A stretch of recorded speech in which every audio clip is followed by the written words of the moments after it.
You know, as a police officer, I'm compelled to make this video.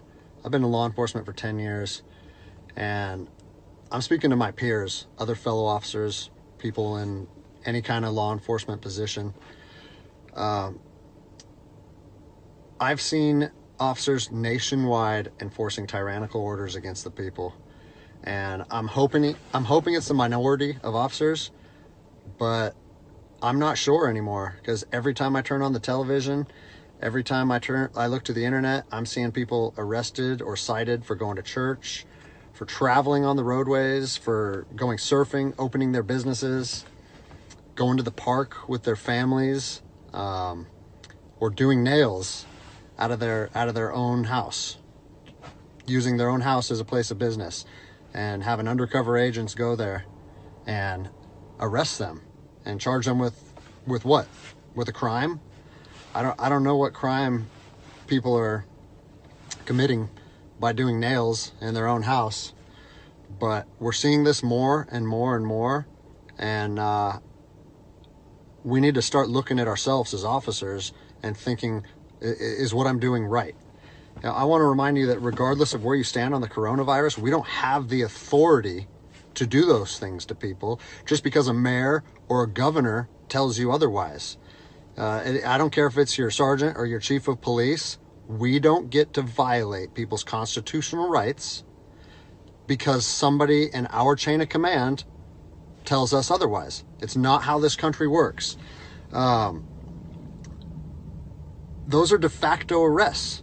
You know, we're violating people's rights and taking money from them, or even worse, arresting them and depriving them of their freedom when they are exercising their constitutional rights. So let's talk about that. Let's read something right here off of the Declaration of Independence. All men are created equal. Among these, we have the right to life, liberty, and the pursuit of happiness. That to secure these rights, governments are instituted among men, deriving their power from the consent of the governed, meaning our power and any government official's power is derived from the people. Okay? We don't hold power over our citizens. It's contradictory to everything that our country stands for. And this is what I'm seeing. First Amendment rights, telling people they can't go to church, freedom of religion. Okay? Telling people they can't protest, freedom of assembly. Fourth Amendment violations, illegal traffic stops to check for papers. What are you, the Gestapo? Is this 1930s Nazi Germany? You don't get to stop people unless you have reasonable suspicion or probable cause that they have committed a crime.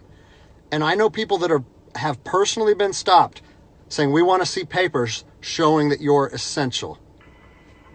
David 2, copy a phone call. That is not how our job works, okay? What really has been pissing me off lately is the fact that these officers that are going out here and enforcing these tyrannical orders, what they're doing is they're making my job and my safety, or they're putting my job and my safety at risk. Because what you're doing is you're widening the gap between public trust and law enforcement officers. And what that's going to do is it's going to, I mean, look at what's happened to law enforcement in the last 10 years. Less and less public trust, and more often than not, that is a result of isolated incidents that get blown out of proportion. Well, they're not isolated anymore. They're happening every single day. And the thing that I want you guys to realize is that our power that we hold as law enforcement officers is nothing more than a facade. It's a badge and a gun. And people, you don't realize, if you haven't lived in anarchy, if you haven't seen combat, things can be stripped from people in a heartbeat. And that's what I'm afraid of. I'm afraid that these actions are going to wake a sleeping giant, i.e. the American people, okay? They are going to be put in a position where they won't have their rights trampled anymore. And us as law enforcement officers, we'll have our ability to enforce the law stripped from us in about 10 minutes. Okay? I think what is going to happen if this continues is we're going to see bloodshed in the streets. Okay? I don't want to see bloodshed in the streets on either side of this coin. I don't want to see fellow officers get injured or killed, and I certainly don't want to see citizens get injured or killed. And I promise you, most of you out there doing these tyrannical acts against our citizens, you're not ready for combat. You're not mentally or physically ready for combat in the first place. I promise you, you don't want to go through that, and I hope I never have to go through that again. You don't get to just say, well, I'm doing this because I was told to do so, or I'm following orders, or I need to keep this job. Guess what? I need to keep this job more than anybody. I have 3 young children. I have 2 houses. Like, I have the same sob story that the rest of you guys have. But my personal choices and my living arrangements, no matter what they are, don't allow me to trample on people's rights. And I don't understand why that concept is so hard for people to understand. Listen, you need to stand up for what's right. You need to, if you're part of a department or an agency that is asking people or asking their officers or their deputies to impose on people's rights and infringe on their freedoms, you need to step up and say, no, that's not me. That's not what I signed up for, and that's going against my oath. And if that costs you your job, so be it. At least you'll be able to look at yourself in the mirror at night. I've already expressed this to my department. And luckily for me, I come from a department that I feel like my chain of command shares my view, but I don't care what department you're part of or what your chain of command thinks. You don't get to trample on people's liberty. And so, as a special operations veteran, I've fought on the streets of Iraq under the U.S. government's guise of freedom.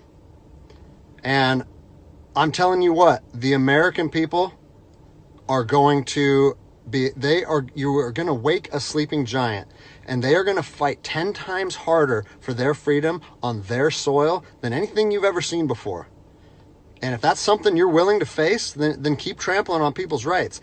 But I promise you, the American spirit of defiance is going to rise again, and it's going to be a big problem for our country.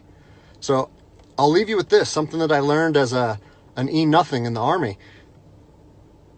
No matter what situation you're put in, if you look inside yourself and ask yourself one question, am I doing the right thing? You ask yourself that, you know the answer. And no amount of money or no order or law or anything should be able to make you go against doing the right thing. So I'm imploring officers to look inside themselves and ask themselves, is this what I want to be doing to my citizens? And I think the answer is clear. And if we all stand up together, guess what? It'll be a non-issue, no factor, because people and law enforcement will be united like we should be.